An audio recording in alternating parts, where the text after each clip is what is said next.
and welcome back to my channel, and I'm so glad you're here. If you enjoy videos from me or the video that I'm going to give you today, go ahead and give me a thumbs up, and remember to hit that subscribe button and that bell button so you're notified every time I upload a new video. Today we are actually going to make a spring wreath using very simple things that I found around my home and that you can pick up easily on the internet. We need lavender, eucalyptus, nice ribbon, and you might have a nice thick ribbon around your house, and a wreath form.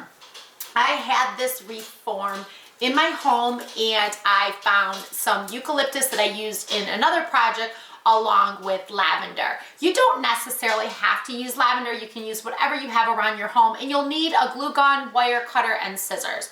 You can find ribbon at places like the Dollar Tree, Joann Fabrics, Walmart, or you can order any of these items online.